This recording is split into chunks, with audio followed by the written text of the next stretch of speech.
যেমন এখন আপনি যখন কোনো মার্কেটে যাবেন, বাজারে যাবেন, কোথাও আপনি লেচ্ছা সামাই যেই ঝুড়িতে সাজানো থাকে লেচ্ছা সামাই এইসব পাবেন না, কিংবা কারো বাড়িতে কেউ রান্নাও করবে না। এখন হয়তো সেমাইয়াটা আছে, পাওয়া যাবে, কিন্তু লেচ্ছা এগুলা পাওয়া যাবে না, কিংবা পাকওয়ান যেটাকে বলা হয় কোনো বাড়িতে সব সময় তৈরি হয় না। কিন্তু এটা ঈদের দিনকে কেন্দ্র করে, ঈদের দিনকে কেন্দ্র করে মানুষ পাকওয়ান তৈরি করে, ঈদের দিনকে কেন্দ্র করে মানুষ লেচ্ছা তৈরি করে। তাহলে ওই লেচ্ছার দিকে তাকিয়ে, ওই পাকওয়ানের দিকে তাকিয়ে আমরা কি ঈদের নামাজটাকে বেদাত শিরিক বলতে পারবো? বেদাত শিরিক বলতে পারবো না। কারণ লেচ্ছা পরোটা ওটা একটা ঈদকে কেন্দ্র করে আমরা ওটা একটা বিভিন্ন রকমের রং বেরঙের একটা লেচ্ছা খাই এবং অপরকে খাওয়াই, মুখ মিষ্টি করাই। সেই রকম এই শবে বারাতের মেন উদ্দেশ্য হলো নফল ইবাদত, রোজা, কোরআন তিলাওয়াত, জিক্র আজকার, রাত্রি জাগরণ করা, কবর জিয়ারত করা, দান করা, খায়রাত করা, সাদকা করা। এবার এবার যখন হালুয়াকে তোমরা যখন বেদাত বলছো, তখন হালুয়াটা বেদাত নয়, হালুয়াটা হচ্ছে নবীর সুন্নাত। নবী হালুয়া বেশি পছন্দ করতেন, হালুয়া মধু এটা আমার নবী বেশি পছন্দ করতেন। তো এই যে হালুয়া করা যে একেবারে ফরজ তা নয়, নবীর সুন্নাত। তো ওই শবে বারাতের দিন নবীর সুন্নাত মনে করে আমরা হালুয়া পরোটা করি না। ওই শবে বারাতকে কেন্দ্র করে একটা নানা রকমের হালুয়া, নানা রকমের পরোটা, রুটি এইসব তৈরি করা হয়, খাবার জিনিস তৈরি করা হয়। নিজে খাবো, বাল বাচ্চারা খাবে, পাড়া প্রতিবেশীরাও খাবে, কোন ফকির মিসকিন আসবে তারাও খাবে। বৃষ্টি হওয়ার পূর্বে যে দৃশ্যটা হয় আমাদের সম্মুখে, সেই দৃশ্যটা খুব কিন্তু মনোরম দৃশ্য থাকে। মানুষের মন মুক্ত হয়ে যায়, মানুষ সেই সময়টুকুন খুবই আনন্দিত হয়। কারণ যে হাওয়া প্রবাহিত হয় তার অন্তরকে ছুঁয়ে যায়। সেই রকমই আমাদের সম্মুখে যে মাসটা আসছে, যেই মাসের গুরুত্ব, যেই মাসের ফজিলত আমি বলেও বর্ণনা করতে পারবো না যে তার গুরুত্বটা কত, তার ফজিলতটা কত। আর সেই মাসটার নাম হলো রমজানুল মুবারকের মাস। সুবহানাল্লাহ। মুআজ্জাজ সামাইনী কিরাম, সেই রমজানুল মুবারকের মাসে যেই কর্ম আমরা করব, রোজা রাখবো, সেহরি খাবো, ইফতারি করব, তারাবি পড়ব, এই সমস্ত কিছুরই পরিণাম, প্রতিফল স্বরূপ যে আমাদেরকে কি দেওয়া হবে, জান্নাত দেওয়া হবে না, জান্নাতের মেওয়া দেওয়া হবে না, লৌহ দেওয়া হবে না, জান্নাতুল ফিরদৌস দেওয়া হবে, কি যে দেওয়া হবে সেটা আমিও জানি না, কোন রাবি রিবায়াতও বলা হয়নি, এমনকি আল্লাহ নিজেও বলেন নিজের প্রতিফল স্বরূপ আমি কি দেব। কিন্তু আল্লাহ পাক এটা বলেছেন যে এর প্রতিফল স্বরূপ আমি নিজ হাতে তাকে দিব। সুবহানাল্লাহ। এমনতে মানুষ নামাজ পড়লে, দান খায়রাত করলে জান্নাত পায়, আল্লাহকে রাজি করে। কিন্তু সে রোজা রাখলে, সে রোজার মাসে ইবাদত উপাসনা করলে কি যে পুরস্কার পাওয়া যাবে একমাত্র আল্লাহই জানেন। যে কি এমন কি রেখেছেন সেটা আল্লাহ প্রকাশও করেন। সেই রমজানুল মুবারক মাসের পূর্বে যে মাসটা আসছে, সেই মাসটার নাম হলো শাবানুল মুআজ্জাম মাস, শাবান মাস যাকে আমরা বলি। তো এই শাবান মাসে মাঝে মাঝে কিছু নফল ইবাদত আছে, কিছু রোজা আছে। আর এই সব ইবাদত উপাসনায় যখন মানুষ একটু আনন্দিত হয়, খুশি হয়, তারপরে পরে ফরজে আইন পুরো মাসটার ফরজ হয়ে যায়, ইবাদতে শুমার হয়ে যায়। এবার এই শাবান মাসে আমাদের কর্তব্যটা কি? এই শাবান মাসের মেন কর্তব্য হলো নফল ইবাদত করা, দান ও খায়রাত করা, রোজা রাখা, তারপরে দোয়ায়ে মাগফিরাত করা, যেটা বলা হয় 14 শাবানের রাত। এই রাতটাকে আল্লাহ রাব্বুল আলামিন আসমানকে খুলে দেন জমিনের উপরে, আর এই রাত্রেই আল্লাহ রাব্বুল আলামিন মানুষের ভাগ্য লিপিবদ্ধ করেন।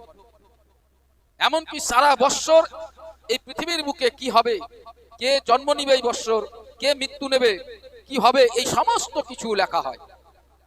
তার জন্য আল্লাহ রাব্বুল আলামিন যখন এই মাসে এই সব লিপিবদ্ধ করেন, এই মাসেই মাগফিরাতের যখন দোয়া চাওয়া হয় আল্লাহ মাফ করেন, তার জন্য এই মাসটাকে মানুষ অনেক গুরুত্ব দেয়। যা ওই রাত্রিটাকে সম্মুখে রেখে রাত্রি জাগরণ করে ইবাদত উপাসনা করে। আল্লাহর ইবাদত উপাসনা করে, দুআয়ে মাগফিরাত করে। এইভাবে সারা রাত কাটিয়ে তারপরে কেউ রোজা রাখে, কেউ তাহাজ্জুদ পড়ে, কেউ কোরআন তেলাওয়াত করে, কেউ দান ও খায়রাত করে। এই হলো শাবানুল মুআজ্জাম মাসের ক্রিয়া কাজ, যেটা আমাদের কাজ হয়। এবার এখানে আমাদের ইসলামের মধ্যে চারটি ভাগে যেটা বিভক্ত করা হয়, ইমাম শাফি, ইমাম হাম্বলি, ইমাম মালিক আর একটা ইমাম আবু হানিফা। এই চার ইমামের মতে এটা সঠিক হয়ে গেল যে হ্যাঁ, এই শাবানুল মুআজ্জাম মাসে এই এই কাজগুলো করতে হবে। তো মুআজ্জাজ সামাইন কিরাম, এবার কারণ আল্লাহ পাক নবী করিম সাল্লাল্লাহু আলাইহি সাল্লাম বলেছেন যে এই মাসে শাবানুল মুআজ্জামের মাসে যে কোনো মানুষ আল্লাহর কাছে যদি ক্ষমা চায় তো আল্লাহ মাফ করে দেন। কোন সুবহানাল্লাহ। যতই বড় গুনাহগার হোক, জালিম হোক, যখন আল্লাহর কাছে এই মাসে ক্ষমা চায় আল্লাহ পাক তাদের সমস্ত গুনাহ খাতাকে মাফ করে দেন। শুধুমাত্র দুটি মানুষকে মাফ করেন না। যেই দুটি গুনাহ করে মানুষ, ওই গুনাহর মানুষগুলোকে আল্লাহ ক্ষমা করেন না। কোন কোন? একজন মুশরিক, যারা আল্লাহর শরীক করে, যারা মূর্তি পূজা করে, যারা ভূত পূজা করে, যারা আল্লাহকে ছেড়ে কোনো আরো অন্য কোনো উপাস্যকে মানে, তাদেরকে আল্লাহ কোনোদিনও ক্ষমা করবেন না। দ্বিতীয়, এই শাবান মাসে আরেক ব্যক্তিকে আল্লাহ ক্ষমা করবেন না, যার ভিতরে গজগজে হিংসা ভরা থাকে, মানুষের প্রতি মানুষের হিংসা থাকে, জ্বলন থাকে। এই সব হিংসা মানুষ যারা থাকে তাদেরকে আল্লাহ এই মাসেও ক্ষমা করবেন। বাকি যত গুনাহগার আছে যদি চায় আল্লাহর কাছে আল্লাহ মাফ করে দেবেন। এবার এই মাসকে কেন্দ্র করে, এই শাবানুল মুআজ্জামকে কেন্দ্র করে আমাদের হানাফি সমাজে একটা প্রচলন আছে যেটাকে বলা হয় হালুয়া রুটি। আর অন্যান্য যারা বিরোধী মত, যারা এর বিরোধিতা করে, তারা মনে করে যে এই হালুয়া রুটিটাই হচ্ছে মেন ইবাদত। কিন্তু না, হালুয়া রুটি আপনি কোনো হাদিসে পাবেন না। হালুয়া রুটি কোনো সহিহ হাদিস তো দূরে থাক, জাল হাদিস পর্যন্ত পাবেন না। কেন পাবেন না? কারণ এটা হলো একটা খাবার, এটা একটা খাবার। কিন্তু একটা নির্ধারণ করে নিয়েছে যে শাবান মাসে গরিব ফুকারা বা প্রতিবেশী এদেরকে বিভিন্ন ধরনের হালুয়া তৈরি করে, রুটি তৈরি করে একটা বিতরণ করা, একটা সিস্টেম, সাদকা করা, একটা দান করা একটা। কিন্তু এটা যে নয় যে আমি হালুয়া রুটি করলাম না বলে গুনাহগার হয়ে গেলাম, কিংবা হালুয়া রুটি করতেই হবে, এটা ফরজ আছে, না করলে গুনাহগার হবে না। এটা একটা খাবার। এবার বিরোধীরা ওই হালুয়া রুটি যখন হাদিসে নাই, ওই হালুয়া রুটিকে কেন্দ্র করে তারা শবে বারাতকেও বিদআত আর শিরকের ফতোয়া লাগিয়ে দেয়। মুআজ্জাজ সামাইন ইকরাম, যেমন এখন আপনি যখন কোনো মার্কেটে যাবেন, বাজারে যাবেন, কোথাও আপনি লেচ্ছা সামাই, যেই ঝুড়িতে সাজানো থাকে লেচ্ছা সামাই, এই সব পাবেন না। কিংবা কারো বাড়িতে কেউ রান্নাও করবে না। এখন হয়তো সেমাইয়াটা আছে, পাওয়া যাবে, কিন্তু লেচ্ছা এগুলা পাওয়া যাবে না। কিংবা পাকওয়ান যেটাকে বলা হয়, কোনো বাড়িতে সব সময় তৈরি হয় না। কিন্তু এটা ঈদের দিনকে কেন্দ্র করে, ঈদের দিনকে কেন্দ্র করে মানুষ পাকওয়ান তৈরি করে, ঈদের দিনকে কেন্দ্র করে মানুষ লেচ্ছা তৈরি করে।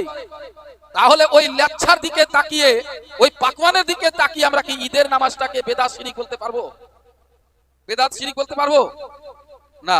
কারণ লেচ্ছা পরোটা ওটা একটা ঈদকে কেন্দ্র করে আমরা ওটা একটা বিভিন্ন রকমের রং বেরঙের একটা লেচ্ছা খাই এবং অপরকে খাওয়াই, মুখ মিষ্টি করাই।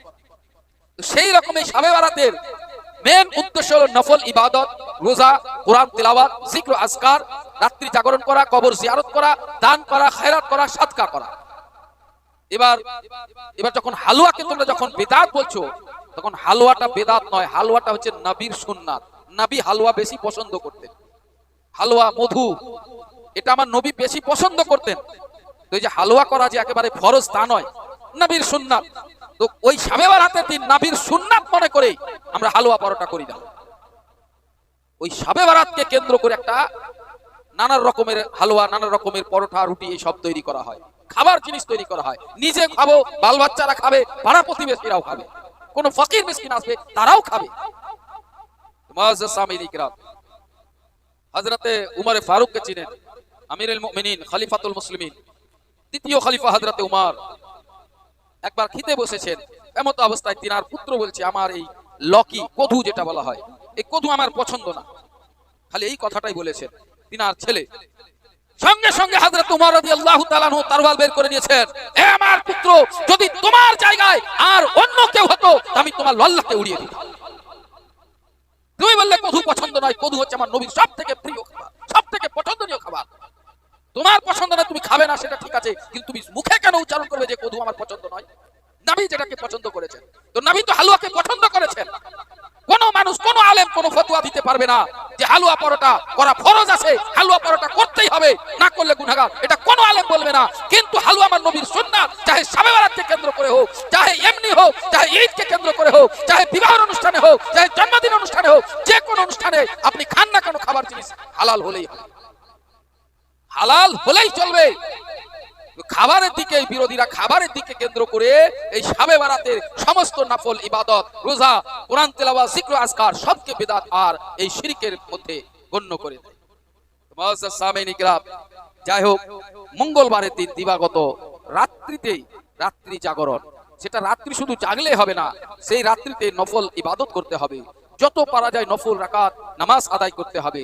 জীবনে যত নামাজ কাজা আছে সেই কাজা নামাজগুলো পড়তে হবে। কোরআন পড়তে জানেন, কোরআন তেলাওয়াত করতে হবে। কবরস্থান আছে, মা বাবা আছে, বাপ চাচা আছে, পাড়া প্রতিবেশী আছে, কবর জিয়ারত করে আসতে হবে। এই সব করার পর তারপরের দিন, তখন বুধবারের দিন, তখন আপনি রোজা রেখে ইফতারির সময় আপনি বিভিন্ন রকমের খাবার তৈরি করতে পারেন। হালুয়া করতে পারেন, বিরিয়ানি করতে পারেন, চিকেন চাঙ্গেজি করতে পারেন, চিকেন ফ্রাই করতে পারেন, চিকেন তারি করতে পারেন, কোরমা করতে পারেন, কোপ্তা করতে পারেন, বিভিন্ন রকমের খাবার আছে। কিন্তু আমাদের দেশে এখন হালুয়া রুটিটাই মানে বেশি প্রচলন, তার চাইতে অন্য ভালো ভালো খাবার তো তৈরি করার মতো সেরকম লোক নাই। যেমন বিদেশে বিভিন্ন ধরনের নানা রকমের খাবার তৈরি হয়, ওই রকম খাবার কি আমাদের গ্রাম্য মহিলারা কি করতে পারবে? পারবে না। হালুয়াটা সহজ করতে পারবে, বিভিন্ন ধরনের হালুয়া করতে পারবে, বিপিএর হালুয়া, অমুকের হালুয়া, তমুকের হালুয়া, ডিমের হালুয়া, কিসের হালুয়া, সব করতে পারবে। কিন্তু হালুয়াটাকে শিরিক বললে হবে না। আপনার ইচ্ছা হয় খান, না ইচ্ছা না খান, কিন্তু হালুয়া হচ্ছে নবীর খাওয়া সুন্নাত। কিন্তু সেই দিনকে কেন্দ্র করে যে সেদিন যদি হালুয়া না খায় তাহলে গুনাহ হবে, এটাও বা করা গুনাহ। আপনার ইচ্ছা হয় আপনি করেন, আর না ইচ্ছা হয় না করেন, কিন্তু মেন যেটা আছে নামাজ, রোজা, কোরআন তেলাওয়াত, জিক্র আজকার, এই সব আপনাকে করতেই হবে। কারণ এটা শাবানুল মুআজ্জাম মাস, ইজ্জতের মাস। এই মাসটাকে ইজ্জত দিবেন, পরের মাসে আপনি সেই রমজানুল মুবারকের মাস পাবেন। সেই মাসে আপনার সেই ফিতরাতটা থেকে যাবে, অভ্যাসটা থেকে যাবে, সেই পুরো মাসের আপনি রোজাটা আপনি করতে পারবেন। মুআজ্জাজ সামিঈন ইকরাম, যাই হোক, বলার মাধ্যমে ত্রুটি ক্ষমা প্রার্থী। ওয়া আখিরু দাওয়ানা আনিল হামদুলিল্লাহি রাব্বিল আলামিন। আসসালামু আলাইকুম ওয়া রাহমাতুল্লাহ।